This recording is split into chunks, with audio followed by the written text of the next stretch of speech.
Are the Miami Dolphins secretly sabotaging their own championship dreams by letting proven talent walk straight into the hands of their biggest rivals?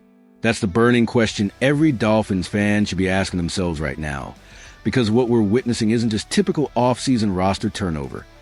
It's a systematic dismantling of the very foundation that could have pushed this team over the edge. And the most shocking part?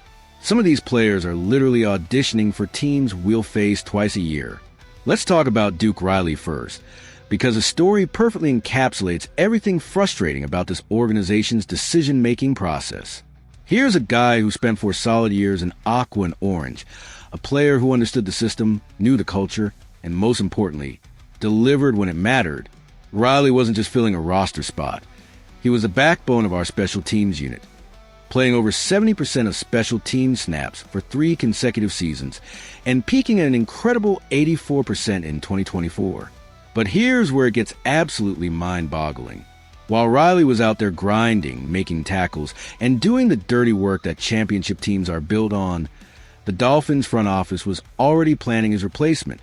They watched his defensive snaps plummet from 392 to just 42 in 2024. Not because he couldn't play, but because they chose not to use him. And now he's working out for the Buffalo Bills, the same Bills who've been our kryptonite for years. Think about the irony here for a second.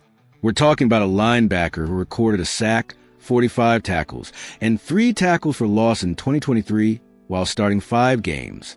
In his entire Dolphins career, Riley appeared in 67 games, started 12, and accumulated 124 total tackles with 3 pass deflections and a forced fumble. These aren't flashy numbers, but they represent something far more valuable: consistency and reliability. The Dolphins decided to completely overhaul their linebacker core this offseason, and while keeping Jordan Brooks and bringing back Tyrel Dodson made sense, replacing Riley with Willie Gay Jr. and KJ, Britt feels like a classic case of fixing something that wasn't broken. Sure, Gay Jr. has looked impressive in training camp, but training camp heroes don't always translate to game day warriors. Riley was already a proven commodity in our system. But Riley isn't the only former Dolphin still searching for a home, and that's what makes the situation even more concerning. Jeff Wilson Jr., who gave us some of his best professional football during his time in Miami, recently worked out for the San Francisco 49ers. Remember Wilson's impact when he first arrived via trade in 2022? He absolutely exploded for 392 yards and 3 touchdowns in just 8 games during the second half of that season.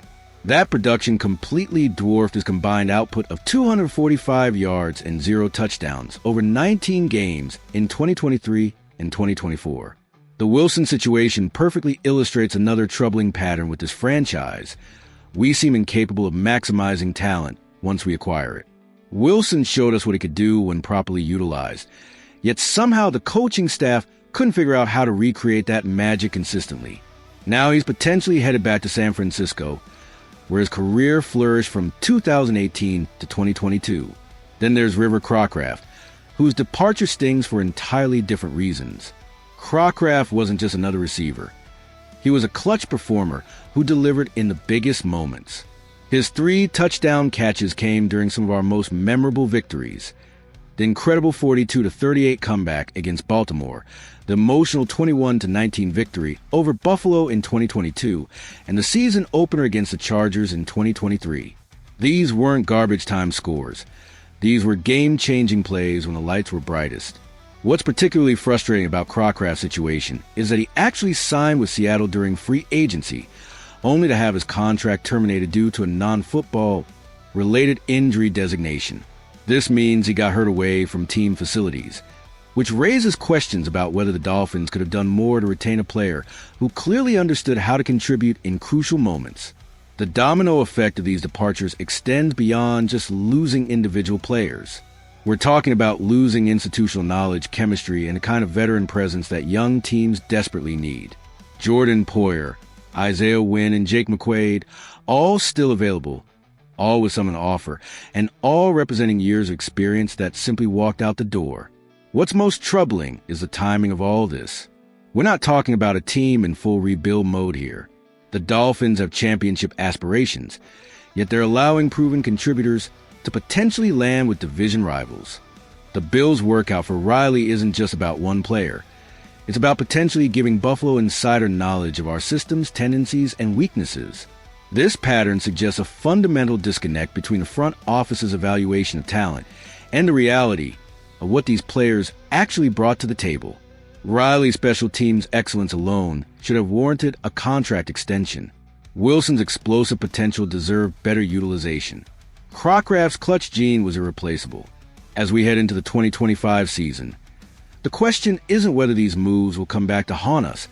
It's how badly they'll hurt when they do. Because in a division as competitive as the AFC East, every edge matters, every veteran presence counts, and every piece of institutional knowledge can be the difference between making the playoffs and watching from home. The Miami Dolphins may have upgraded on paper, but championship teams are built on more than just talent. They're built on continuity, chemistry, and the kind of players who understand what it means to wear the uniform with pride. What do you think about these moves? Are the Dolphins making the right call by letting proven veterans walk? Or are we watching a potential championship window slam shut? Drop your thoughts in the comments below, and don't forget to smash that like button if you think Miami might be making a massive mistake.